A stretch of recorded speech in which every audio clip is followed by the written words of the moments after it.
mwaminifu ketie juu, mfalme mwema. Asante, umetupa neema na kibali mchana wa leo kuwako mbele zako, Baba uliye hai, Mungu mwenye nguvu na uweza. Tunakukaribisha utawale na kutamaraki Bwana. Baba, ninakutukuza, wewe ni mwaminifu. Ninakusifu, wewe ni mwema. Uko utatuhudumia na upamoja nasi Bwana. Utagusa haja ya mioyo yetu.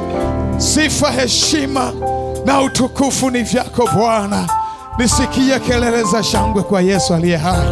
Hebu mchapie Yesu makofi mengi. Ongeza makofi na kelele za shangwe kwa Yesu aliye hai. Amen. Ninakusalimu katika jina la Yesu aliye hai. Majina yangu ninaitwa Isaac Hosea. Kwa neema ya Mungu ni mzee wa kanisa. Ninatumika hapa Shalom Temple chini ya Bishop Sixbet Anthony Kuzenza. Sasa ni wakati ambao tunaenda kujifunza maneno ya Mungu aliye hai. Ukweli ni kwamba mimi sijui una haja gani, sijui una uhitaji gani kutoka kwa Mungu aliye hai, lakini Mungu aliyetukusanya leo naamini na jambo jipya kwa ajili yako. Hivyo ufungue moyo wako na mkaribishe Roho Mtakatifu awe mwalimu katika maisha yako. Amen. Amen. Kichwa cha somo ambacho kwa neema ya Bwana nimepata, nimeandika waraka wa Paulo kwa Timotheo. Waraka wa Paulo kwa Timotheo. Waraka kwa lugha nyingine ni barua. Kwa hiyo unaweza kusema barua ya Paulo kwa Timotheo. Sasa tusogee chini hapo, nimeandika Timotheo. Timotheo baba yake alikuwa Myunani ambayo ni Ugiriki ya sasa, na mama yake alikuwa Myahudi. Bibi yake na mama yake walikuwa wameokoka na waliishi maisha ya imani ya kweli.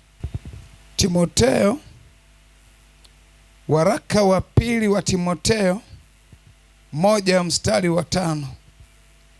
Neno la Bwana linasema, nikikumbuka imani uliyo nayo isiyo na unafiki, ambayo ilikaa kwanza katika bibi yako Lois na katika mama yako Eunike, nami nasadiki wewe nawe unayo. Bwana asifiwe. Waraka huu ambao Paulo anaoandika kwa Timotheo, waraka wa pili, anamwonyesha Timotheo, anamkumbusha Timotheo kwamba ile imani ambayo bibi yako na mama yako walikuwa nayo, ambayo Paulo anaona pia Timotheo anayo.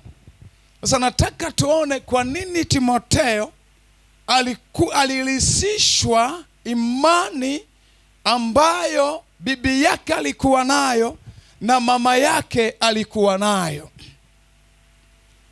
Timotheo wakati wa makuzi, akiwa bado ni mtoto mdogo kama wewe ulivyo mtoto mdogo, mama yake na bibi yake walimfundisha kuhusu kumjua Mungu wa kweli.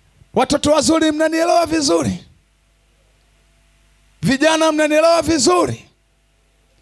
Jinsi ulivyo wewe leo ni kwa sababu ndani yako yuko Mungu.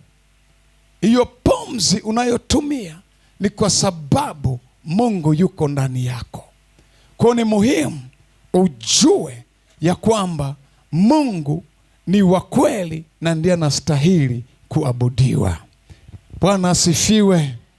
Ni muhimu sana, ni muhimu sana watoto, vijana na watu wote tulioko hapa tumwamini Yesu kuwa ni Bwana na Mwokozi wa maisha yetu. Sikiliza, kufika hatua ya Yesu kuwa Bwana na Mwokozi wa maisha yetu, iko gharama kubwa ambayo Yesu alitoa kwa ajili yetu. Iko gharama kubwa ambayo Yesu alitoa kwa ajili yako na kwa ajili yangu. Si vema kijana uliyeokoka kuwa na mienendo sawa sawa na vijana ambao hawajaokoka. Unajua, ukijua gharama Yesu ametoa, ukijua maumivu Yesu aliyoumia kwa ajili yako, sidhani kama kuna mtu unaweza ukaishi kwenye maisha ya kiroho kwa kujificha. Kuna watu leo wameshindwa kutambua gharama Yesu ametoa. Wanaishi kwenye maisha ya kiroho kwa kujificha, kwa kujificha. Yaani makanisa imekuwa vichaka vya kuficha uovu wao. Mtu anayetambua gharama Yesu ametoa kwa ajili yake hawezi kwenda kuzini kesho akasimama madhabahuni kuimba. Hawezi. Mtu ambaye ametambua gharama Yesu ametoa. Huwezi kwenda kuvuta bangi halafu unajiita ni mjanja. Hamna ujanja wa kuvuta bangi, huo ni ushamba. Wajanja hawavuti bangi, wako na Yesu aliye hai. Mtu ambaye unajua gharama Yesu ametoa, huwezi ukawa binti wa kuhonjwa na wanaume kama karanga. Nageuzwa kuwa karanga, na kubali uwe karanga. Halafu eti asubuhi ukuta kanisani unaimba na unamwimbia Mungu. Nani alikwambia nani aliyekwambia wa kuhonjwa na muimbia Mungu aliye hai? Elewa kwamba Yesu amelipa gharama kubwa kwa ajili yako. Na katika hali ya kuelewa amelipa gharama kubwa kwa ajili yako, uwe mwaminifu kwenye maisha yako ya kiroho na ya kimwili. Haleluya! Manake anayekutazama aone uaminifu ndani yako. Lazima kijana ni muhimu sana uishi maisha yanayopaswa kuigwa na vijana wengine au watu wengine. Kwa kijana uliyeokoka ambao una Yesu ndani yako, lazima uishi maisha ambayo yanapaswa kuigwa na vijana wenzako, yanayopaswa kuigwa na watu wengine. Wanapokuchunguza kwenye tabia zao, wasione tabia yao kwako hata moja. Wataiga maisha yako na watajifunza kutoka kwako. Amen. Bwana asifiwe.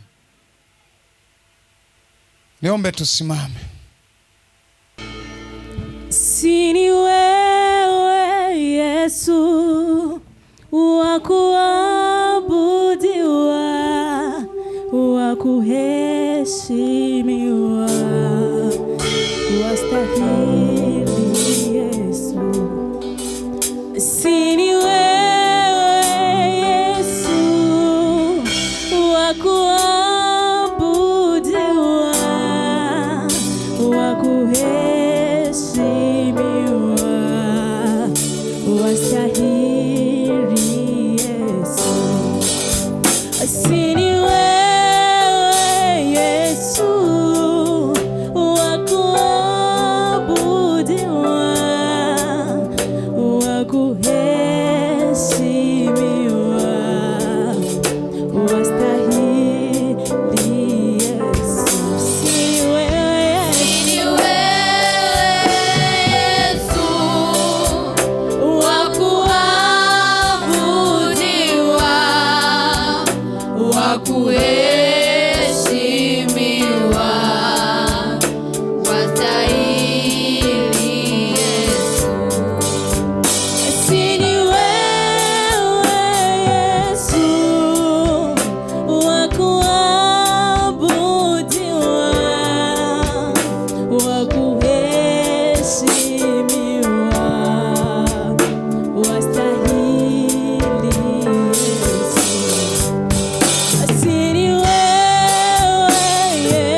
kuonyesha liko jambo Bwana anataka kufanya mchana wa leo. Baba, katika jina la Yesu, wewe ni mwema, rikoroboshika. Wewe ni mwaminifu Baba, unatupenda.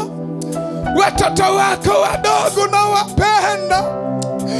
Tunakushukuru, tunakutukuza, tunakuhimidi. Bwana wa mabwana, ni sana wakati huu ambao ninawainua vijana hawa rikoribanda kule kwenye ufalme wako. Mungu, naomba neema yako ya ulinzi juu yao. Naomba neema yako juu ya maisha yao. Wabebe Bwana, walinde Baba, watunze mfalme. Achilia neema na kibali cha kukujua wewe maishani mwao. Neema na kibali cha kukuamini Mungu liye hai, cha kukuamini Alfa na Omega liye hai. Ninakutukuza Bwana. Sikiza, kuna watoto ambao mnaotaga ndoto usiku. Unaota ndoto unakimbizwa, lakini kuna wengine kule shuleni hamfanyi vizuri kabisa na unajua. Na ni kwa nini ufanyi vizuri? Kuna vitu shetani amepanda kwenye fahamu yako. Sasa sikiliza, nataka nikuombee. Unayeota ndoto ambayo ufanyi vizuri kule shuleni, mwingine unapoingia darasani huoni kwenye ubao, ukitoka unaona. Manake kuna roho kutoka ulimwengu wa giza ambayo inasababisha kupofusha macho yako. Kama uko wa aina hii, karibu nikuombee. Karibu, njoo nikuombee. Njoo nikuombee. Yule ambaye unaona darasani ukiingia tu kuandika huoni vizuri, na yule ambaye unaota mandoto ya ajabu usiku, umelala na kimbizwa na majitu ya kutisha. Hebu njoo tuombe pamoja na wewe. Njoo tuombe pamoja na wewe. Orikarabashaka orindorikarabo likoriba nakarabo shika likoribo koribanda likonikarabashaka. Sikiliza, si jambo la kufikiria, si jambo la kufikiri, ni vitu vimetokea kwenye maisha yako. Njoo tukuombee. Iko neema Bwana anaachilia kwenye maisha yako. Iko mwanzo mpya ambayo Bwana anaanza pamoja na wewe.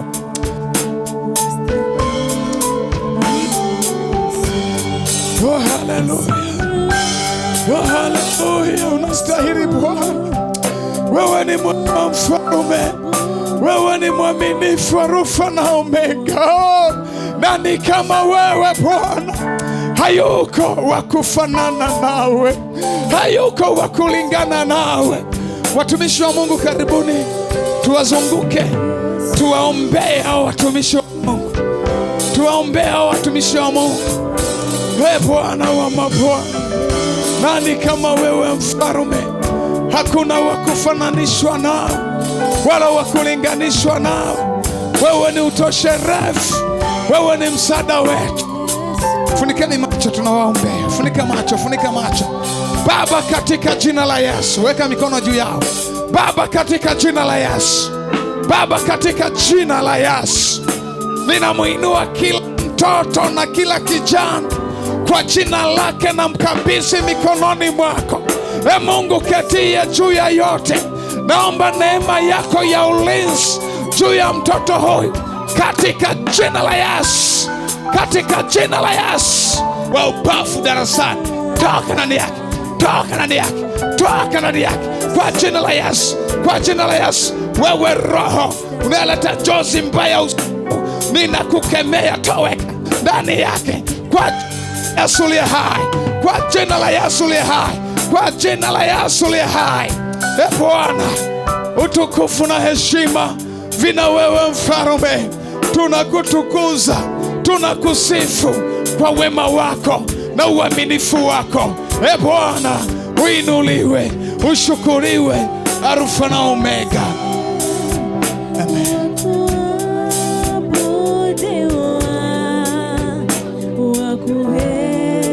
Wakuheshimiwa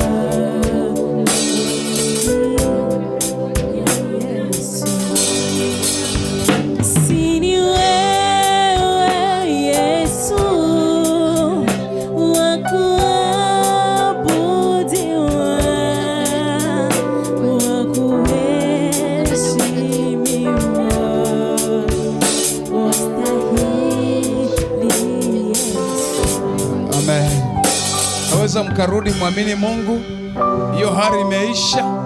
Na unapoingia darasani utaona vizuri, ile ndoto mbaya tena haitatokea kwenye maisha yako.